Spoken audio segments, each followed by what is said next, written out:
रामायण के युद्ध के दौरान जब बजरंग बली अपनी गदा चलाते हैं तो रावण का सैनिक कुछ ऐसा बोल देता है कि बजरंग बली अचानक रुक जाते हैं। ये देखकर पास में खड़े लक्ष्मण जी चिंतित हो गए। उन्हें लगा कि यदि हनुमान ने उस राक्षस को नहीं मारा तो वह उन पर वार कर देगा। लक्ष्मण जी तत्काल आगे बढ़े और उस राक्षस पर बाण चलाने लगे, लेकिन हनुमान जी झट से उसके सामने आ गए और बोले कि नहीं लक्ष्मण भैया, मैं इसको नहीं मरने दूंगा। यदि आप इस पर ब्रह्मास्त्र भी चलाएंगे तो भी मैं इसके सामने खड़ा होकर रक्षा करूंगा। अब आप मेरी चिंता छोड़कर यहाँ से चले जाइए और कोई दूसरे राक्षस को मारिए।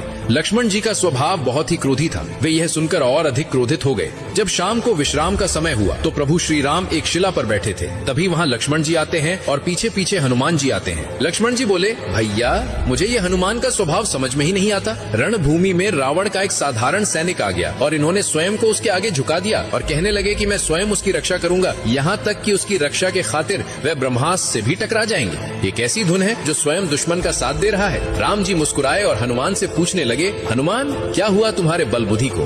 रण में अपने दुश्मन को क्यों क्षमा कर दिया? तब हनुमान जी निडरता से बोले, प्रभु जब मैंने उस पर प्रहार किया तब उसके मुख से भयवश हे राम निकल पड़ा। राम नाम सुनकर तो मैं स्वयं को भी भूल जाता हूँ। फिर चाहे कोई शत्रु ही क्यों ना हो, यदि वह आपके नाम का उच्चारण करे तो उसके सामने मेरा हृदय स्वयं नतमस्तक हो जाता है। भला मैं कैसे उसका वध करता जो भय के क्षण में भी नाम ले रहा था मेरे राघव का, मेरे प्रभु श्री राम का। ये सुनकर प्रभु श्री राम प्रसन्न होकर खड़े हो गए और हनुमान को अपने हृदय से लगा लिया और बोले, हनुमान थोड़े दिन पहले ही तुमने समुद्र को लांघकर अपनी शक्ति का परिचय दिया था, लेकिन आज तुमने फिर से एक बार सिद्ध कर दिया कि तुम्हारी भक्ति अद्भुत है। संसार में कोई तुम्हारी भक्ति की बराबरी नहीं कर सकता।